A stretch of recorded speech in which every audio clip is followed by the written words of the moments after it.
자, 오늘 그러면 한번 과를 나가겠는데요. 우리 지난주에 보면 믿을 만한 사람, 충성된 사람, 결국은 이제 같은 말이에요. 같은 말인데 이렇게 반복한 건데, 한번 보겠습니다. 나의 마음을 시원케 하는 사람은 누구입니까? 왜 그 사람이 나의 마음을 시원케 하는지 이야기해 보세요. 이런 자유롭게 내 마음을 알아주는 사람, 예를 들면 나에게 뭐 하는 사람, 그런 것들 할 수 있어요. 자유롭게 나눴으면 좋겠고, 그 다음에 그러면은 하나님의 마음을 시원케 해드리는 사람은 어떤 사람입니까? 이렇게 넘어가시면 되겠어요. 자, 하나님의 마음을 시원케 해드리는 사람은 어떤 사람이라고 했죠? 그리고 보면 잠언 말씀 있잖아요.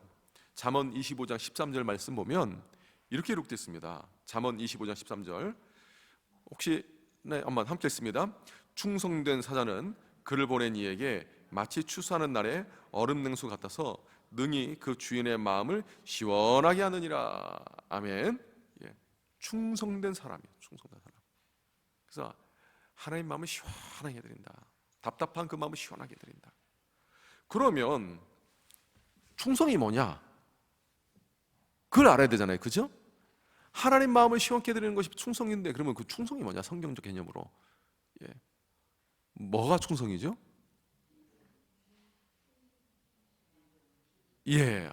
잘 기억하시네요.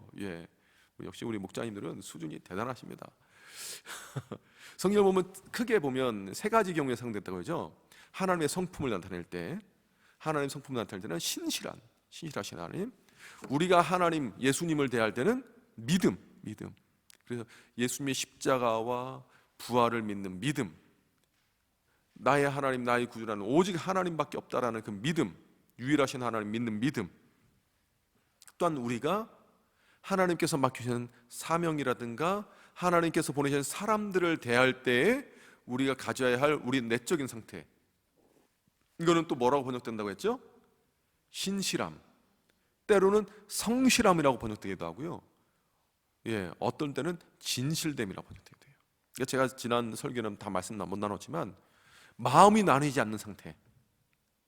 예를 들면 제가 어떤 집사님께 대하는데 마음이 나뉘어가지고 한쪽으로는 막 이렇게 반갑게 인사하지만 속으로는 막 다른 생각을 가지고 있다. 마음이 나뉘는 거 아닙니까? 그건 아니에요. 그거는 마음이 나뉘지 않는 상태. 그러니까 그렇다고 해서 초지일관 나쁘게 대하라 그게 아니고, 정말 그 이전에 이제 성령을 보면 이제 선함도 있고, 다음 주에 보면 온유함도 있고 오래참도 있는데, 이렇게 마음이 나뉘지 않는 상태에서 그에게 사랑으로 대하고, 기쁨으로 대하고, 온유함으로 대하고, 양손으로 대하는 그러한 모습이 바로 신실함이다. 그래서 믿음으로 표현되기도 하고, 신실함 혹은 성실함, 진실됨 이렇게 번역되는 것도 있습니다. 근데 거의 신실함으로 많이 번역이 돼요. 자, 그러면 그렇게 믿음 있는 사람, 신실한 사람에게 하나님께서 얼마나 기뻐하시는지, 정말 그 마음을 시원케 해주는 사람에게 하나님께서 어떤 복을 주시냐, 제가 성경에 있는 거 다 말씀드리지 못했어요. 그 중에 찾은 것 중에 보면은 예수님을 나의 구주로 고백하며 믿는 자에게 주시는 복이 뭐가 있다고 했죠? 한번 요한계시록 2장 17절 말씀 보면 뭐라고 기록되어 있나요? 우리 함께 요한계시록 2장 17절 함께 읽습니다. 귀 있는 자는 성령이 교회들에게 하시는 말씀을 들을지어다. 이기는 그에게는 내가 감추었던 만나를 주고 또 흰 돌을 줄 터인데 그 돌 위에 새 이름을 기록한 것이 있나니 받은 자밖에는 그 이름을 알 사람이 없느니라. 아멘.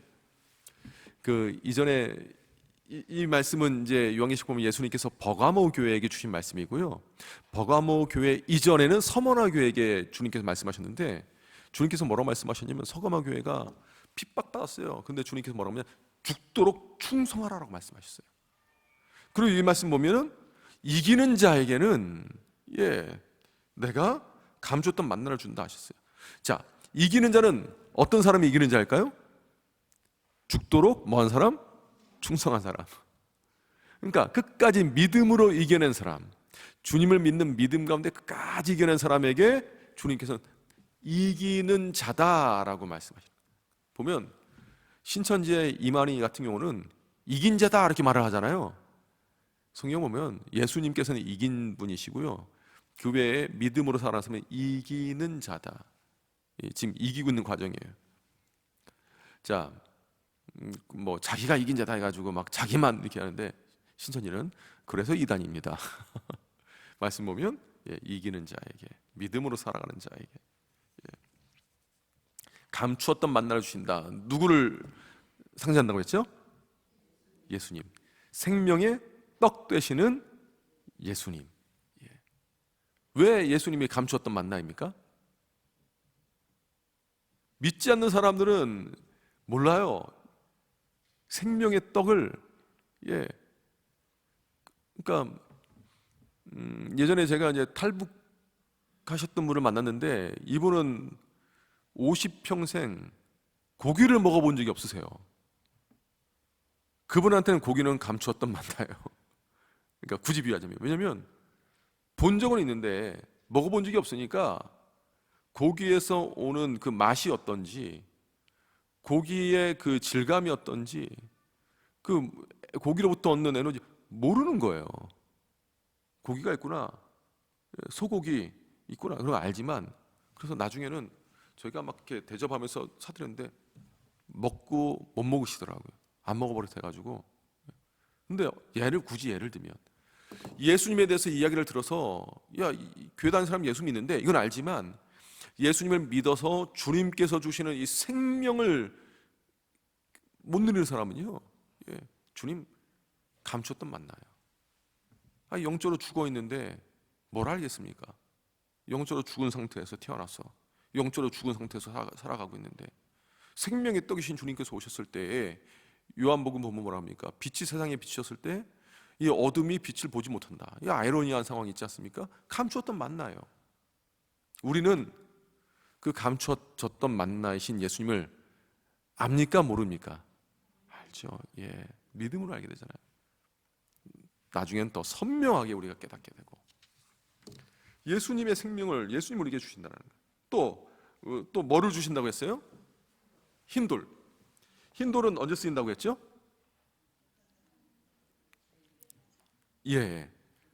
보통 이제 보면, 옛날에 보면 뭐 흰돌이란 말이 좀 신비한 느낌을 많이 쓴 적이 있었어요. 그죠?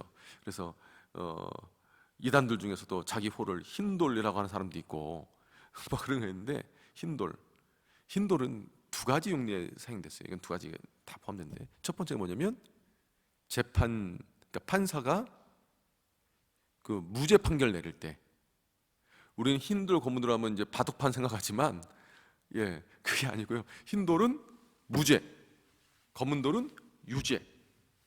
그래서 세상 법정에서 당시에 버가모는 예수님을 믿으면 유죄 판결 받았거든요. 왜 그렇습니까? 로마 황제를 나의 구주로 섬기지 못하니까. 로마 황제를 살아있는 신으로 인정하지 않고 믿지 않으면, 당시에 뭐라고 했냐면요, 나의 주 나의 하나님은요 로마 황제를 지칭하는 단어였어요. 나의 주 나의 하나님, 헬라어로 하면 똑같게 그걸 고백하게 한 거예요. 근데 믿음의 사람들은 못하잖아요. 예수 믿는 사람들은. 그래서 세상 법정으로 유죄 판결, 사형 판결, 특히 버가모 같은 경우는 퇴역한 군인들이 모여 사는 곳이기 때문에 얼마나 거칩니까? 그런 상황 속에서 네가 이곳에서 유죄 판결, 죄인이다, 손가락질 받는다 해도 나는 너에게 무죄 판결을 내리겠다. 너는 죄가 없다. 믿음으로 사는 사람에게. 더불어서 이 흰돌은 또 뭐에 상징한다고 했죠? 초대장, 기쁨의 잔치의 초대장. 이게 새 이름 예수님 말하는 겁니다. 예수님. 새 이름을 기록한 것이 있다. 예수님의 이름을 기록해서 우리에게 주시는 건데, 이 초대장은 그만큼 확실한 거죠. 능력이 있는 거죠. 주님 이름 새겨서 우리한테 주셨으니까 천국의 기쁨의 잔치에 참석할 수 있도록. 그러니까 우리한테는 지금 보이지 않지만, 여러분 흰돌이 있어요, 없어요? 우리 목자님들 흰돌 있으시죠? 흰돌 있어요. 감추었던 만나를 우리가 소유했습니까? 안 했습니까? 했어요. 이미 우리에게는 있어요. 놀라운 복을 주시고요. 또한 착하고 충성된 자라고 칭함받는 자가 누리는 복. 이 마태복음 이건 좀 기니까 제가 읽지는 않겠는데, 달란트 비유잖아요, 그죠? 그러면 먼저 착하고 충성된 종아라고 하면서 하나님의 인정해 주시고, 또 무엇을 맡기십니까? 예, 작은 것에 충성했으니 내가 뭐로 맡긴다고 했어요? 큰 것으로. 예, 큰 것으로 맡긴다고 했죠. 예. 자, 보면 많은 것. 예, 네가 그러니까 적은 일에 충성했으면 내가 많은 것을 내게 맡기겠다. 많은 것을 맡기겠다. 예, 많은 것을 맡기시고, 또 하나님의 뭐에 참여한다고 했죠? 예, 집주전에 말씀드리면 주인의 즐거움이라고 했죠.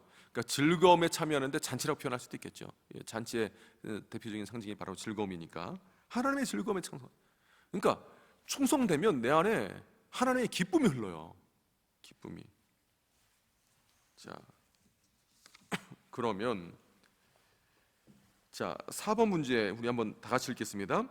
삶의 성령의 열매인 충성이 풍성하게 맺히기 위해 반드시 지켜야 할 대전제가 뭐냐? 어떻게 실천할 수 있냐? 뭐죠? 무슨 일을 하든지 다하여 죽게 하듯 하라.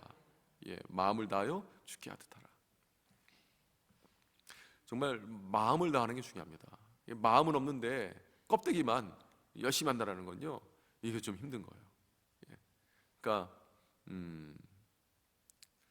예, 꼭 맞는 비유일 수는 없겠지만 잘못하면 마음 없는 마르다처럼 될 수 있어요. 불평불만 막 하면서 일은 하는데 불평불하고 예수님 원망하고, 왜 가만히 있습니까? 좀 마리아 왜 쟤를 그냥 놔두시냐고요. 나를 생각하면 좀 일하기만 막 보내야지. 마음을 다하는 게 중요합니다. 그러니까 우리 가운데는요, 마리아도 필요하고 마르다도 필요한데 나뉘어서는 안 되고 내가 마리아가 되기도 하고 마르다가 되기도 해야 돼요. 그래서 우리는 둘 합친 마리다가 돼야 됩니다. 마리다. 예. 자, 그러면 어떻게 이걸 할 수 있을까요? 첫 번째가 비교하지 말고 주어진 뭐에 집중하라는 겁니까? 사명에 집중하는 거예요. 일단 비교하지 마세요. 비교하지 마세요. 비교하게 되면 때로는 초라해질 수 있어요. 목회자들도 비교가 되게 심합니다. 그러니까 저 교회가 우리보다 커? 왜? 뭐 때문에? 그러면서 같이 기뻐하기가 지금 쉽지 않은 그룹이 솔직히 말씀드리면 목회자 그룹이에요. 예. 다 그렇다는 건 아니고 우리도 그럴 수 있잖아요. 옆집 애가 잘 돼? 우리 애는? 비교할 수 있잖아요. 그러면서 나는 초라하게 느낄 수 있잖아요. 그러니까 내가 받은 사명이, 내가 받은 은혜가 초라하게 느껴지는 이유 중에 하나가 뭐냐면 비교하면 그런 일들이 일어나요. 비교하면. 그래서 사명도 마찬가지입니다. 동시에 뭐 하라는 겁니까? 인내하며 끝까지 충성하라. 인내하는 게 중요해요. 인내. 여러분, 충성인데 인내가 없다. 충성일까요? 왜 이순신 장군이 그렇게 사람들에게 존경받습니까? 인내하며 충성했거든요. 보면 그 당시에 왕 선조 보면 저는 뒷골이 아파요. 아니 그 장수를 그렇게 그럽니까? 세상에 못나도 그렇게 못난 왕이 어디 있어요? 심지어 자기 아들까지도 막. 그런데 그럼에도 불구하고 어떻게 해요? 인내하며 끝까지 충성하잖아요. 신에게는 아직 12척이나 되는 배가 남아 있습니다. 나 같으면은 진짜 그렇다는 게 아니고 이 배를 이렇게까지 태워 먹었으니 나 같으면 몰라 알아서 해 막 말하고 왕이 알아보고 이럴 수도 있잖아요, 사람들이요. 근데 그럼에도 불구하고 속상한 일이 있더라도 불구하고 인내하면서 장수로서 지켜야 할 자리에 있어서 사명을 다하는 거. 저는 이순신 장군이 승리했다라고 해서 저는 거기에 감동받는 게 아니라 저 개인적으로는요, 인내하며 있어야 될 자리에서 사명에 집중한 거, 저는 그 부분에 굉장히 저는 존경감을 가지고 있어요. 설령 이순신 장군이 패했다 할지라도 저는 그러한 장수가 있다라면 저는 100번 더 존경했을 겁니다. 만약에 패했다라면 저는 어쩌면 더 존경했을지도 몰라요. 패할 자리라는 것이 얼마나, 그건 당연하잖아요. 그럼에도 불구하고 그 자리다. 그러니까 승리했으니까 더 기쁘긴 하지만 존경심은 저는 꺾이지는 않았을 것 같아요. 인내하며 끝까지 충성하는 거, 이게 중요합니다. 자, 그러면은 이 부분에서 우리가 한번 되돌아볼게요. 우리는 어떤가? 그럼 나는 어떤가? 어떻게 되는가? 이게 중요하잖아요. 한번 5번 함께 읽습니다. 내가 하나님의 마음을 시원케 해드리고 있는 부분과 계속해서 충성해야 될 부분은 무엇인지 구체적으로 나눠봅시다. 그리고 이 일에 있어서 어려운 무엇인지 이야기해보고 잘 이겨낼 수 있는 방법이 있다면 서로 나눠봅시다. 과거로만 나와 있는데 과거, 현재 다 포함하는 거고요. 내가 이제 앞으로 어떻게 될지. 그럼 보면서 하나님과의 관계에서 사명과 또한 사람들과 관계 속에서 내가 어떻게 인내하며 신실하게 대할 수 있을지 한번 보겠어요. 그리고 이거는 다음 주에 볼 온유의 개념과 또 맞닿아 있습니다.